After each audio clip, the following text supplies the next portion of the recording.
लोगों का जो गुस्सा है, लोगों का जो रोष है, उसको प्रदर्शित कर रही है पेट्रोल पंप के सामने। मां गंगा भी आज उन गरीबों का दुख जो है, उन गरीबों की लाशों को झेल नहीं पाई। इस अच्छे दिनों के अंदर सांस लेने के लिए भी ब्लैक मार्केटिंग हुई। जो इंजेक्शन 200 रुपए में मिलना चाहिए था, लाखों रुपए में उस इंजेक्शन के ऊपर महंगाई हुई। जब कोरोना का ये प्रकोप कुछ कम हुआ है, तो आज दूसरा कोरोना जो है, सरकार का बीजेपी रूपी जो कोरोना है, वो देश को आज मारने के लिए तक तैयार खड़ा है। वैट की दरों में पंजाब सरकार, कांग्रेस सरकार ने कोई भी बढ़ोतरी नहीं की। देखिए, पूरे पंजाब में नहीं, आज पूरे हिंदुस्तान में कांग्रेस पार्टी लोगों का जो गुस्सा है, लोगों का जो रोष है, उसको प्रदर्शित कर रही है पेट्रोल पंप के सामने। आज मैं सबसे पहले अपने साथियों से निवेदन करूंगा कि कोरोना की जो पाबंदियां हैं उसको बढ़ा के रखें। मेरा आपसे भी निवेदन है कि बहुत सारे साथी क्योंकि कैमरे के फ्रेम में आने की कोशिश में जो कोरोना से संबंधित दूरी है, सोशल डिस्टेंसेस बना के रखें। परंतु जैसे कहते हैं कि जो कोरोना से बचा था वो महंगाई मार गई। कोरोना का कुप्रबंधन आज देश के ऊपर बहुत भारी पड़ा है। आज मां गंगा का नाम लेके जिन्होंने कहा था कि मैं गंगा स्वच्छ और उसका निर्मल स्वरूप वापस कराऊंगा, और वाराणसी की उस पावन धरती पे जहां गए थे नरेंद्र मोदी जी कि मां गंगा ने मुझे बुलाया है, मां गंगा भी आज उन गरीबों का दुख जो है, उन गरीबों की लाशों को झेल नहीं पाई, और सैकड़ों लाशें जो हैं गरीबों की, जिनके पास में ना तो दवाई के लिए पैसे थे, ना उनके संस्कार के लकड़ियों के लिए पैसे थे, और यहां तक कि उनके पास कफन तक के भी पैसे नहीं थे। उन लाशों को मां गंगा ने अपने तटों के ऊपर 1200 किलोमीटर के अंदर करीबन 2000 लाशें, एक ऐसा खौफनाक मंजर हिंदुस्तान को देखना पड़ा है कि खुद ऊपर बैठे देवी देवताओं के मन भी दहल गए होंगे।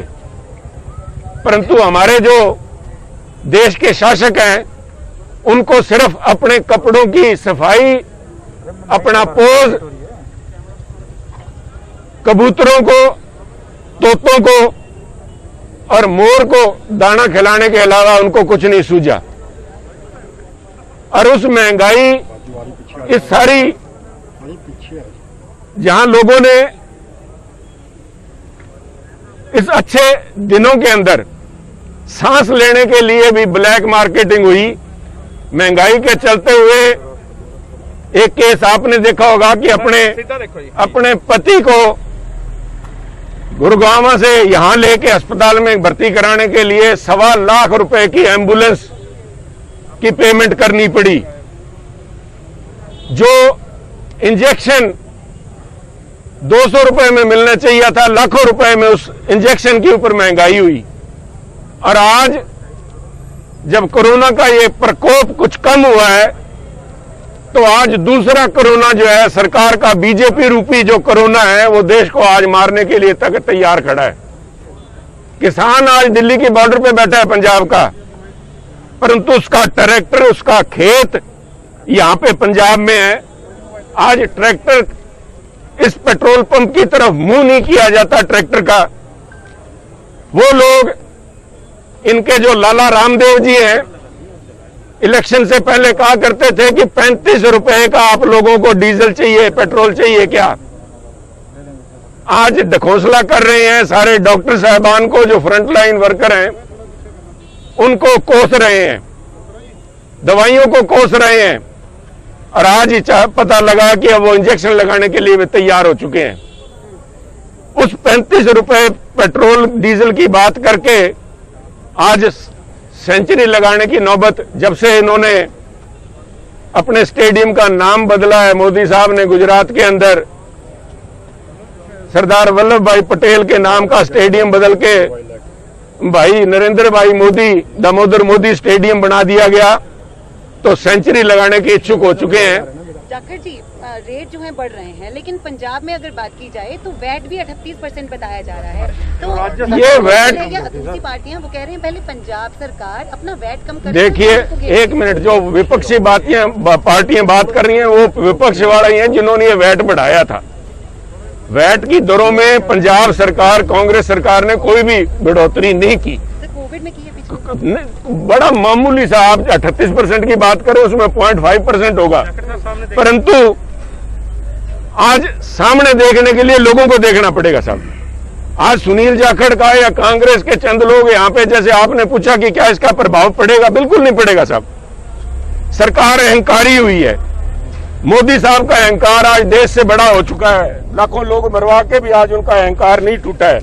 परंतु मसला ये है कि ये फर्क जब पड़ेगा जब हिंदुस्तान के लोग, उनके अंदर क्रांति की भावना जागेगी।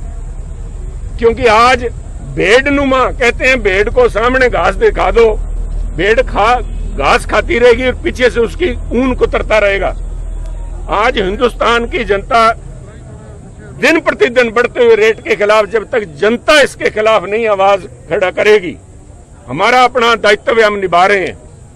जनता के नुमाइंदे के तौर पे जनता की आवाज मुखरित करने के लिए, पर लोग जो अंध भक्त बन के अच्छे दिनों की इंतजार में बैठे हैं, उनको समझना पड़ेगा कि पेट्रोल पंप के ऊपर आपसे ये नहीं पूछा जाएगा कि आप आरएसएस के मेंबर हो, बीजेपी के मेंबर हो या किसी और पार्टी के मेंबर हो, रेट आपको वही 100 रुपए के हिसाब से लगेगा। ये लोग जिस दिन जागृत होंगे, लोग ये समझेंगे कि ये रेट इतने बड़े क्यों है। एक बहुत ही जरूरी बात आपके जरिए मैं साझा करना चाहूंगा, ये रेट बढ़ते क्यों जा रहे हैं। जो $125 कच्चा तेल था, तब डीजल की कीमत जिस दिन डॉक्टर मनमोहन सिंह ने सरकार छोड़ी है 54 रुपए थी। $125 कच्चा तेल था, आज कच्चे तेल की कीमतें आधी रहेगी और डीजल की कीमतें दुगनी होगी। कारण क्या है? उसका कारण है उसके पीछे देश का प्रधानमंत्री। उस समय $125 होने पे भी डॉक्टर मनमोहन सिंह प्रधानमंत्री थे। उन्होंने कहा कि मैं अपने देश के लोगों के ऊपर भार नहीं पड़ने दूंगा, महंगाई के इस आलम में उनके ऊपर बोझ नहीं पड़ने दूंगा। और दूसरी तरफ मोदी साहब हैं, उन्होंने एक जवाब आज देश की जनता को लेना चाहिए मोदी साहब की सरकार से कि क्या कारण था रिलायंस के पेट्रोल पंप और रुइया साहब की जो एसआर कंपनी है उसके पेट्रोल पंप लगे हुए तो मेरे ख्याल में 10-12 साल हो चुके हैं, उससे भी ज्यादा समय निकल गया। क्यों वो पेट्रोल पंप बंद पड़े थे अंबानियों के? क्योंकि अंबानी कहा करते थे कि हमें जब तक पेट्रोल 65 रुपए या 60 रुपए से ऊपर नहीं है तब तक हमें तेल में पड़ता नहीं है। तो साहब उनका तेल पड़ता डलवाने के लिए ये कीमतें आज 100 रुपए बढ़ा दी गई हैं कि अंबानियों को और अडानियों को उनके जो पेट्रोल पंप हैं उनको मुनाफा मिल सके। किसान को, गरीब को, ट्रांसपोर्टर को और महंगाई हर एक चीज के ऊपर जिसका असर पड़ता है। पंजाब सरकार कोई वैट में कोई कमी लाएगी, किस तरह से इलेक्शन से पहले कोई रिलीफ? पंजाब सरकार की ऑक्सीजन रोक ली, पंजाब सरकार का गर्दन दबा दीजिए, पंजाब सरकार का आपने आरडीएफ रोक लिया, पंजाब सरकार का जीएसटी रोक लिया, पंजाब सरकार क्या अब इनके बराबर यहाँ पे भीख मांगने खड़ी है जो उसके बाद सरकार चलाना हमारा दायित्व है सब। आज इसका आप देखिए कितना असर जो हमारे वैट का है, कितना बढ़ाया, किन लोगों ने बढ़ाया। ये सारा कंपेयर आप करके देखिए, करीबन 3 लाख करोड़ रुपया हर साल केंद्र सरकार इसके जरिए कमा रही है। बड़ी घटी हुई कीमतें कच्चे तेल की और बढ़ी हुई कीमतों के जरिए वो 3 लाख करोड़ रुपए 7 साल के अंदर करीबन 21-22 लाख करोड़ रुपया जो है वो कहाँ गया। आज लोगों को हर एक बात के लिए सरकार, केंद्र सरकार की तरफ मुंह देखना पड़ता है। पंजाब सरकार को आरडीएफ के लिए झगड़ा करना पड़ रहा है, जीएसटी के लिए झगड़ा करना है। आप ये वैट भी बंद करवा दीजिए, उसके बाद यहाँ ताले लगवा देते हैं सरकार के, केंद्र सरकार को यहाँ पे चाबी दे देते हैं। मोदी साहब अगर अच्छे दिन ला सकते हैं तो मोदी साहब यहाँ के चला लें। जाखड़ साहब जरूरत है वैट की, इसलिए इतना ही रहेगा क्योंकि पंजाब कांग्रेस ने सरकार चलानी है यहाँ पे। देखिए, सरकार चलाने के लिए जो साधन है, आज जिस तरह से जीएसटी काउंसिल काम कर रही है, जो भी सूबे, अकेला पंजाब नहीं, जो भी आज स्टेट्स हैं, उन सारों के अधिकार छीन के केंद्र सरकार अपने पास लिए जा रही है, क्योंकि केंद्र सरकार की मजबूरी है कि हजारों करोड़ रुपए लगा के सेंट्रल विस्टा बनाया जा रहा है, प्रधानमंत्री का मकान बनाया जा रहा है, 8,500 करोड़ रुपए का हवाई जहाज खरीदा जा रहा है।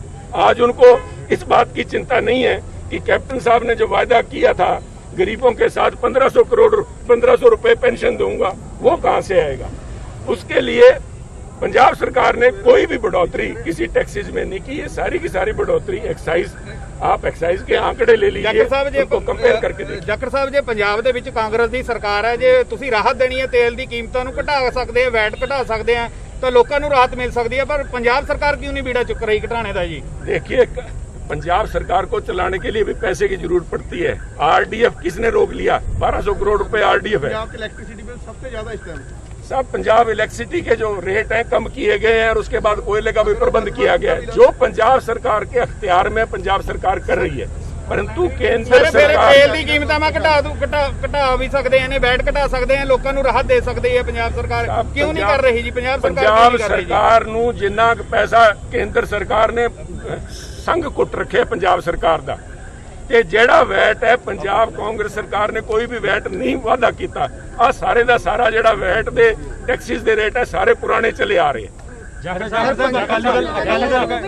प्रोटोकॉल्स की बात की जाए तो अकाली दल और आम आदमी पार्टी का कहना है जब हमने प्रोटेस्ट किया तो हम पे एफआईआर दर्ज कर दी गई, लेकिन कुछ जगह सामने देख के बिल्कुल करना चाहिए साहब, हर देखिए बिल्कुल साहब, मैं सारों से बेनती आपके सामने जब से गाड़ी से उतरा बेनती कर रहा हूँ कि दूरी बना के रहिए। सर ये काम पुलिस का, सबको दूर बना के रखें।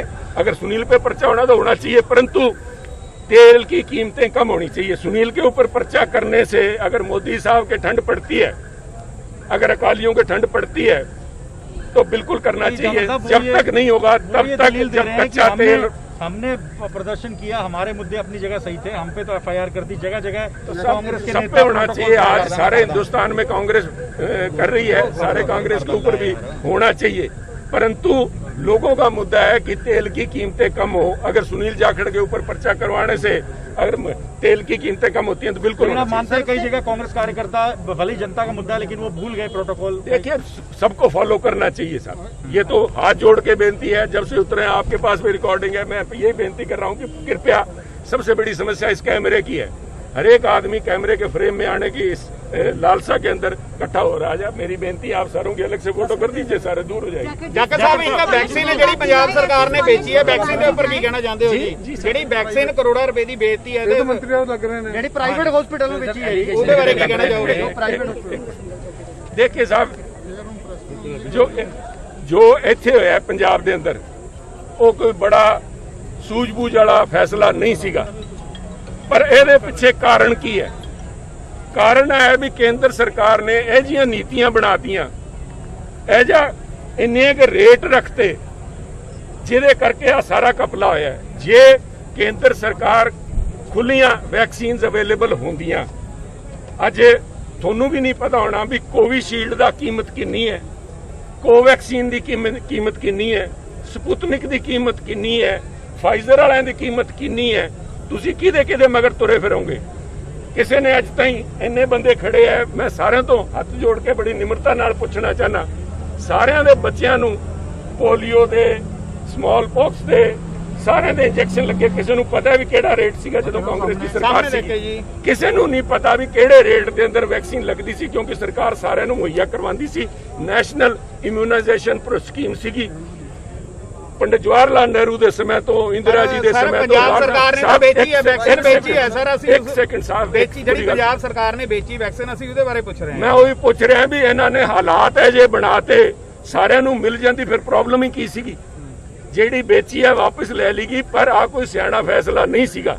ਮੈਂ ਵੀ ਕਹਿ ਰਿਹਾ ਵੀ ਇਹਦੀ ਹੋ ਜਾਣੀ ਚਾਹੀਦੀ, ਕੋਈ ਪ੍ਰੋਬਲਮ ਨਹੀਂ, ਪਰ ਮਸਲੇ ਦੀ ਅਸਲ ਸਮੱਸਿਆ ਹੈ ਵੀ ਕੇਂਦਰ ਸਰਕਾਰ ਨੇ ਇਹ ਜਿਹੇ ਹਾਲਾਤ ਬਣਾਤੇ ਕਿ ਅੱਜ ਮਾਰਾ ਮਾਰੀ ਹੋ ਰਹੀ ਹੈ। ਜਿਸ ਤਰ੍ਹਾਂ ਕਿਤੇ ਜਾਣੇ ਹੋ ਤੇ ਜਦੋਂ स्टेंट ਪੈਂਦਾ है, हार्ट का ऑपरेशन होता है, हार्ट के ऑपरेशन में पूछा जाता है कि आप 1.25 लाख वाला स्टेंट डलवाओगे, 50,000 वाला डलवाओगे।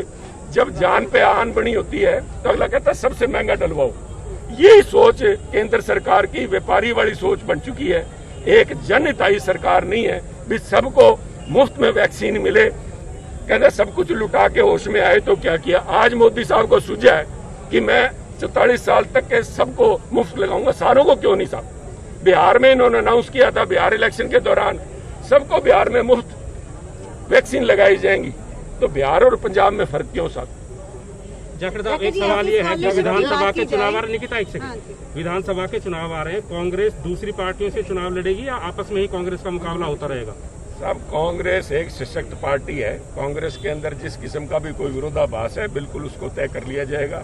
हम तकड़े होके हर सारे इलेक्शन को लड़ेंगे। लोगों का सहयोग, लोगों का आशीर्वाद, लोगों का सद्भावना कांग्रेस पार्टी के साथ। जो 3 मेंबर कमेटी ने अपने पोस्टर लगाने की जरूरत आज मैं समझता हूँ की जरूरत है देश की बात करने की, ना कि पार्टी की बात, जो मैं पहले कर चुका हूं। जनता को जागरूक होना पड़ेगा तेल की कीमतों के लिए। 3 मेंबर कमेटी ने अपनी रिपोर्ट दे दी है और कहा है कि नवजोत सिंह सिद्धू को सम्मानजनक ओहदा मिलना चाहिए स्टेट यूनिट में। उस पर क्या कहेंगे? इस बात के अंदर किसी भी कमेटी की जरूरत नहीं है। पहले दिन से खुद कैप्टन साहब ने कहा, सारे हर एक कोई कह रहा है कि उनको सम्मानजनक उनका ओहदा मिलना चाहिए। पार्टी ने क्या कहा है क्या नहीं कहा, ये सभी अभी सबके अपने अपने अंदाजे हैं, अंदाजों के ऊपर बात नहीं होती, परंतु ये एक जन भावना है कि उनको सम्मानजनक कोई लेकिन 2022 में सर चेहरा तो कैप्टन ही रहेंगे, ये तो कमेटी ने भी माना है। कमेटी ने भी माना है सर। की रिपोर्ट आ जाने दीजिए। आ गई है, उन्होंने तो कैप्टन को ही डिक्लेयर कर दिया है। कैप्टन ही चेहरा रहेंगे सर।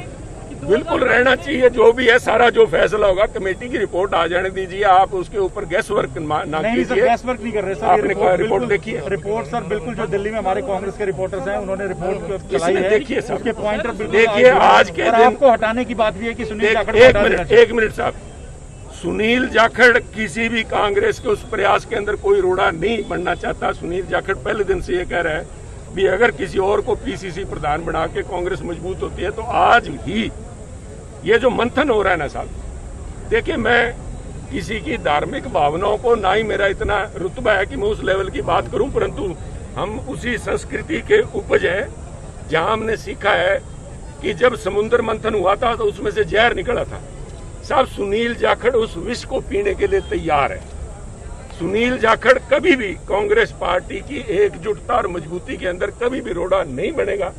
सुनील जाखड़ को हटाने से अगर कांग्रेस मजबूत होती है तो आज ही अभी इसी समय कर दी जाए ताकि इकट्ठे होकर लड़े। क्योंकि ये जो लोग हैं जिन्होंने पंजाब को धर्म, जाति, शहरी, ग्रामीण आपस में हर वर्ग में बांट के पंजाब के समाज को टुकड़े टुकड़े करने का प्रयास किया, इस टुकड़े टुकड़े गैंग के ऊपर नकेल डाली। दलित डिप्टी सीएम बनेगा। स्कॉलरशिप को लेकर मुख्यमंत्री ने प्रधानमंत्री को पत्र लिखा है। कौन रोक रहा है? 2 लाख बच्चों के जो रोल नंबर है वो ये वही लोग रोक रहे हैं नितिका जी, जिन्होंने सबसे पहले जो डॉक्टर मनमोहन सिंह की चलाई हुई स्कीम थी उसको बंद किया। बहुत बढ़िया जो स्कीम चल रही थी जिसके अंदर 90% पैसा केंद्र सरकार का आता था, 10% पैसा पंजाब सरकार का था। लाखों लोग, लाखों बच्चे दलित परिवारों के उसका लाभ उठा रहे थे। उसके अंदर ठगियां हुई। सुखबीर जी ने खुद अपने, मेरे पास स्टेटमेंट है, मैं पिछले दिनों भी आपको जब ये कमेटी बनी थी आपको दी थी, जिसमें उन्होंने कहा था कि एकदम ही 2 लाख से बढ़ के जब 4 लाख हो गया तो केंद्र सरकार ने उनको झाड़ पिलाई सुखबीर जी को। उन बातों को ध्यान में रख के इन्होंने बहाना बना के उस स्कीम को चेंज किया। मैं समझता हूं कि आज बीजेपी जो दलित चेहरे का बात कर रही है वो उनके जलों के ऊपर नमक छिड़क रही है। ये वही बीजेपी सरकार है जिसने की ये जो पोस्ट मैट्रिक स्कॉलरशिप स्कीम थी उसको खत्म किया, 90% से घटा के 60% अनुदान उसका बनाया और उसका खामियाजा आज लाखों आज बच्चे भुगत रहे हैं। देखिए, मैंने उनका पूरा वक्तव्य सुना नहीं, परंतु जो अंश मैंने सुने हैं उसमें उन्होंने एक मंत्री के ऊपर लांछन लगाए थे कि उन्होंने 2 दफा कंपनसेशन, अपनी जमीन एक्विजिशन के कंपनसेशन उन्होंने 2 दफा ली है। मेरी बेनती है कि प्रगट सिंह जी अपने आंकड़े दोबारा चेक करें। कहने का भाव है प्रगट सिंह जी ने जिस मंत्री का नाम लिया कि जिसने डबल कंपनसेशन ली है और खुला घूम रहा है, प्रगट सिंह जी को मैं बेनती करना चाहूंगा कि उस मंत्री के ऊपर, राणा गुरमीत सोढ़ी के ऊपर पंजाब सरकार के हुक्म से फ्रॉड का पर्चा दर्ज करवाया जा चुका है। और आज नहीं पर्चा दर्ज हुआ, प्रगट सिंह जी के बयान के बाद पर्चा दर्ज नहीं हुआ, उनके ऊपर फ्रॉड का पर्चा 30 दिसंबर 2020, आज से 6 महीने पूर्व उनके ऊपर पर्चा दर्ज हुआ। क्योंकि इस सारे मसले में इसकी परतें तब खुली जब उन्होंने तीसरी दफा अपनी जमीन के ऊपर कंपनसेशन लेने का प्रयास किया। दूसरी दफा उन्होंने करोड़ों रुपए का मुआवजा अपनी जमीन का, वो जमीन जो कि 1962 में सरकार ने एक्वायर कर ली थी, उसका मुआवजा उनके परिवार को दिया जा चुका था। करोड़ों रुपए 2013-14 में सुखबीर जी के नेतृत्व में उन्होंने लिया। उसकी जिम्मेवारी जवाबदेही प्रकट सिंह जी मांगना चाहें, सरदार प्रकाश सिंह जी बादल हमारे उस समय के मुख्यमंत्री, हमारे डिप्टी चीफ मिनिस्टर सरदार सुखबीर सिंह जी बादल, उनसे लें, क्योंकि उनके छत्र छाया में करोड़ों रुपए उनको दिए गए। 2014 पार्लियामेंट इलेक्शन से पहले उनको किस चुंगल में फंसा के उनको ये गलत कारवाई में उलझाया गया, जिसका खामियाजा T5 चैनल पंजाबी हुणे सब्सक्राइब करो, बेल आइकन पे क्लिक करो।